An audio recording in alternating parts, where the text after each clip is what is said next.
નમસ્કાર બાળ મિત્રો, યુટ્યુબ ચેનલમાં આપનું હાર્દિક સ્વાગત છે. આપના માટે લઈને આવ્યો છો ભાગ નંબર 20. તો ચાલો આજે આપણે ભાગ નંબર 20માં દાખલો નંબર 11થી 20 સુધીનું આપણે સોલ્યુશન મેળવીએ. દાખલો નંબર 11, જેની રકમ છે 81y 27s 9n 3j. તો અહીંયા આપણે જોઈએ તો મૂળાક્ષર શ્રેણીમાં ઉતરતા ક્રમમાં એટલે કે ઉતરતા ક્રમમાં મૂળાક્ષરો છે એટલે ઉલટો ક્રમ લઈશું આપણે. તો આપણે જોઈએ તો અહીંયા એસ છે, તો એસ પછી T U V W X એટલે 5 મૂળાક્ષર જે કહેવાય તે માઇનસ થાય છે, બરાબર. તેવી જ રીતે અહીંયા એસ છે એ જી એન છે, એન પછી ઓ પી ક્યુ આર એટલે 4 મૂળાક્ષરો માઇનસ થાય એટલે પછી આવે એસ. તેવી જ રીતે આપણે અહીંયા છે જે, તો હવે અહીંયા આપણે -5 છે, -4 છે, તો સ્વાભાવિક છે અહીંયા શું આવશે -3 એટલે જે પછી આવે કે એલ એમ એટલે પછી આવે એન. તેવી જ રીતે હવે જે પછી -2 એટલે ઉતરતા ક્રમમાં જશું તો શું આવશે તો કે જી એટલે એચ આઈ અને પછી શું આવશે જી એટલે મૂળાક્ષર શ્રેણીમાં જી આવશે. અહીંયા આપણે જોઈએ તો સંખ્યા શ્રેણીની અંદર 81 અહીંયા 27 છે, 27 તેરી 81 એટલે 81 ભાગ્યા 3 એટલે 27, 27 ભાગ્યા 3 એટલે 9, 9 ભાગ્યા 3 એટલે 3. અહીંયા સમાન સંખ્યા વડે ભાગાકારનો નિયમ એમાં છે. તેવી જ રીતે 3 ભાગ્યા 3 કરશું તો 1 આવશે એટલે આપણો જવાબ આવશે 1G, બરાબર. એટલે અહીંયા આ રીતનો દાખલાનો જવાબ છે. ત્યારબાદ દાખલો નંબર 12, જેની રકમ છે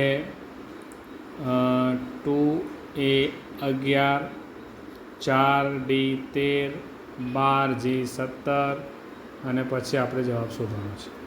હવે આ મિશ્ર શ્રેણીનો દાખલો છે એટલે સૌપ્રથમ આપણે મૂળાક્ષર જોઈશું. તો મૂળાક્ષરમાં જોઈએ અહીંયા એ છે, અહીંયા ડી છે એટલે અહીંયા બી ને સી બે મૂળાક્ષર ઉમેરીએ એટલે ડી આવે. ડી પછી અહીંયા જી છે તો ડી, ઈ એફ જી આમાં પણ આપણે બે મૂળાક્ષરો પ્લસ થાય છે.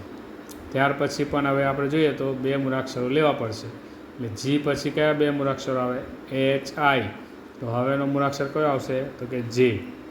ચાલો તેવી જ રીતે આપણે હવે સંખ્યા શ્રેણીમાં જોઈએ તો એમાં બે સંખ્યા છે. તો પહેલી આ જોઈએ તો 2 પછી 4 પછી 12 અને પછી શોધવાની છે.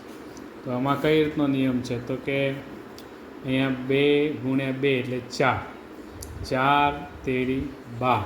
અહીંયા 2 વડે ગુણાકાર, 3 વડે ગુણાકાર, તો હવે કેટલા વડે ગુણાકાર આવશે તો કે 4 વડે. તો 12 4 તો 48. તો અહીંયા પહેલો સંખ્યા આવશે 48. હવે પછીની બીજી સંખ્યા જોઈએ આપણે તો 11 અને અહીંયા 13 છે, તો 11 અને 13માં 2નો ઉમેરો થાય છે. તેવી જ રીતે 13 અને 12 13 અને 17 એટલે એમાં 4નો વધારો થાય છે. અહીંયા આપણે જોઈએ તો ક્રમશઃ 2 4 એટલે કે બેકી સંખ્યાનો ઉમેરો છે એટલે 2 4 6 એટલે 6 ઉમેરશું એટલે આપણે 17 ને 6 કેટલા થશે 23. તો અહીંયા આવશે 23 એટલે આપણો જવાબ આવશે 48J23. એ પ્રમાણેનો આપણો ઉકેલ મળશે. ત્યારબાદ દાખલો નંબર 13, જેની રકમ છે Q1F S4E U9D W16C. હવે આમાં પણ જોઈશું તો એ પ્રમાણે ઉપર ગણે તે દાખલો છે. તો મૂળાક્ષર શ્રેણીમાં Q પછી S છે એટલે Q R S T U V W X હવે આવશે Y. એટલે આ રીતે આપણે એક એક મૂળાક્ષર ઉમેરાય છે.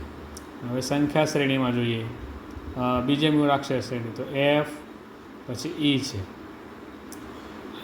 E અહીંયા છે, D અહીંયા છે, C. તો C D E F ઉલટો ક્રમ જોઈએ તો F E D C તો પછી આવશે B.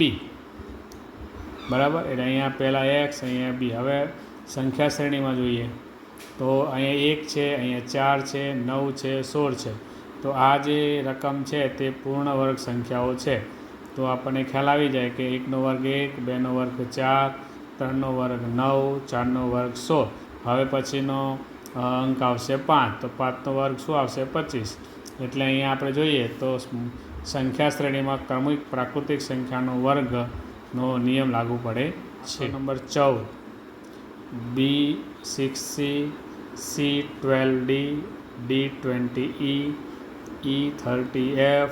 પછી આપણે જવાબ એ આપણે ઉપર જોઈએ તેમ મૂળાક્ષર જોઈએ તો બી, પછી સી, પછી ડી, પછી ઈ, હવે આવશે એફ. એટલે મૂળાક્ષરોમાં એફ. બીજા મૂળાક્ષરમાં જોઈએ તો સી, ડી, ઈ, એફ, તો પછી આવશે જી. એમાં જી આવશે. સંખ્યા શ્રેણીમાં જોઈએ આપણે અહીંયા 6, અહીંયા 12 છે. 6 ને 6 12, 12 અને 20, 12, 8, 20. અહીંયા 6નો ઉમેરો, અહીંયા 8નો ઉમેરો, એટલે ક્રમશઃ બેકી સંખ્યા છે 6, 8. હવે પછી આવશે 10. તો 20માં 10 ઉમેરશું એટલે 30. તો 6, 8, 10. હવે 12 ઉમેરશું તો 30માં 12 ઉમેરશું કેટલા આવશે? 42. એટલે અહીંયા આપણે જોઈશું કે F42G આપણો જવાબ આવશે.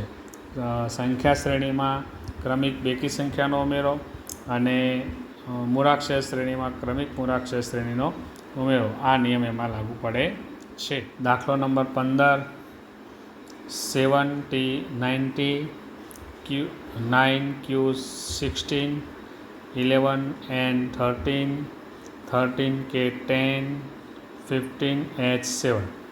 હવે આ રીતની રકમ છે. મૂળાક્ષર શ્રેણીમાં જોઈશું તો T, Q, N, K ઉતરતો ક્રમ છે, એટલે કે ઉલટો ક્રમ છે. આપણે અહીંથી લેશું આપણે તો અહીંયા H, તો અહીંયા K છે તો I, J, K, પછી L, M, N, O, P, Q, R, S, T. બે મૂળાક્ષરો ઉમેરાય છે એટલે અહીંયા T, S, R, Q, P, O, N, M, L, K, J, I. હવે એના આગળના બે મૂળાક્ષરો જોશો તો શું આવશે? તો કે E. પછી આવશે GF, તો H, GF, F પહેલાં શું આવશે? E. બરાબર. હવે સંખ્યા શ્રેણીમાં જોઈએ તો 7, અહીંયા 9, અહીંયા 11, અહીંયા 13, અહીંયા 15. તો અહીંયા આપણે જોઈએ તો એકી સંખ્યાનો ઉમેરો આપણને જોવા મળે છે. 7 પછી 9, 11, 13, 15 ને આવશે 17. એટલે આ રીતે પહેલી સંખ્યામાં એકી સંખ્યાની શ્રેણી છે. બીજી સંખ્યા જોઈએ તો 19, અહીંયા 16. 19માંથી 3 બાદ થાય એટલે 16 વધે છે. અહીંયા 13, એમાં પણ -3 થાય છે. પછી 13માંથી -3 એટલે 10. 10માંથી -3 એટલે 7. હવે 7માંથી -3 કરશું એટલે 4. એટલે આપણે અહીંયા જોઈએ તો ક્રમશઃ સમાન સંખ્યાની બાદબાકી બીજી સંખ્યા શ્રેણીમાં લાગુ પડે છે. એટલે આપણો જવાબ આવશે 17E4. ત્યારબાદ દાખલો number 16, KM5, IP8, GS11, EV14. પછી આપણે જવાબ શોધવાનો છે. તો બાળમિત્રો આમાં આપણે જોઈએ તો અહીંયા મૂળાક્ષરમાં જોઈએ તો KM, NO, P, QR, S, TU, V, WX, તો Y. પહેલી મૂળાક્ષર શ્રેણી જોઈએ કે આ ઉલટો ક્રમ છે, આ સીધો ક્રમ છે. તો K, J, I, H, G, F, E, D. તો એના પહેલાં શું આવે? C. આ ઉલટો ક્રમ છે, આ સીધો ક્રમ છે. એ પ્રમાણે C અને Y આવે. હવે સંખ્યા શ્રેણી જોઈએ તો 5, 8 એટલે 3નો ઉમેરો, 8 ને 3 11, 3નો ઉમેરો, અને 3નો ઉમેરો, એટલે અહીંયા 3 સમાન સંખ્યાનો ઉમેરો અહીંયા નિયમ લાગુ પડે છે. એટલે 14માં 3 ઉમેરશું એટલે આપણો જવાબ આવશે 17. એટલે જવાબ આવશે CY17. આ નિયમ આવે લાગુ પડે. ત્યારબાદ દાખલો number 17, B2 F4 J6 N8 R10. હવે આપણે જોઈએ તો મૂળાક્ષર શ્રેણી બી અને F છે. તો અહીંયા જોઈએ ને તો બી પછી CDE 3 મૂળાક્ષર, પછી F પાછા 3 મૂળાક્ષર, F પછી GHI JKLM NOPQ R STU પછી આવશે V. એટલે 3 મૂળાક્ષરો આમાં ઉમેરાય છે એટલે અહીંયા V આવશે. હવે સંખ્યા શ્રેણીમાં જોઈએ તો 2 અને 4 છે. 2 + 2 એટલે 4, 4 ને 2 6, 6 ને 2 8, 8 ને 2 10, 10 ને 2 હવે 12. અહીંયા સમાન સંખ્યા એટલે કે 2 વડે સંખ્યાનો ઉમેરો થાય છે એટલે આપણો જવાબ આવશે V12. દાખલો નંબર 18, જેની રકમ છે H8 L12 P16 T20. હવે એમાં પણ જોઈએ તો અહીંયા મૂળાક્ષરોમાં જોઈએ તો H પછી IJKL MNOP QRST UVW X. આગળનો દાખલો જોઈએ એમ 3 મૂળાક્ષરોનો ઉમેરો આમાં જોવા મળે છે. સંખ્યા શ્રેણીમાં જોઈએ તો 8 4 12, 12 4 16, 16 4 20, 20 4 24. અહીંયા સમાન સંખ્યાનો ઉમેરો એટલે 4 4નો ઉમેરો થાય છે એટલે આપણો જવાબ આવશે X24. દાખલો number 19, 6F 10J 14N 18R. મૂળાક્ષર શ્રેણીમાં જોઈએ તો આમાં પણ 3 મૂળાક્ષરો જે છે તે વધે છે. F પછી આવે GHI JKLM NOPQ R STU પછી આવશે V. સંખ્યા શ્રેણીમાં જોઈએ તો 6 ને 4 10, 10 ને 4 14, 14 ને 4 18, 4 4નો ઉમેરો છે એટલે 18 ને 4 22. એટલે આપણો જવાબ આવશે 22V. આ રીતે આપણો જવાબ. ત્યારબાદ દાખલો number 20, 1A1 4B8 9C27 16D64. હવે બાળમિત્રો આમાં આપણે જોઈએ તો સંખ્યા જોઈને ખ્યાલ આવે કે આ સંખ્યા અને આ સંખ્યા પૂર્ણ વર્ગ છે, પૂર્ણ ઘન છે. અહીંયા પૂર્ણ વર્ગ પૂર્ણ ઘન, પૂર્ણ વર્ગ પૂર્ણ ઘન આ સંખ્યાની જોડી છે.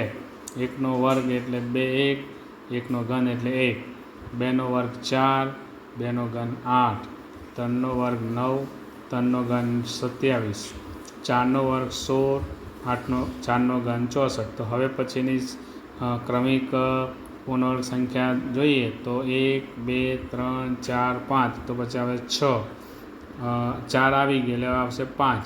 તો 5નો વર્ગ અહીંયા 25 અને 5નો ઘન એટલે 125. એટલે આપણો જવાબ આવશે 25E 125. આપણો જવાબ આવશે.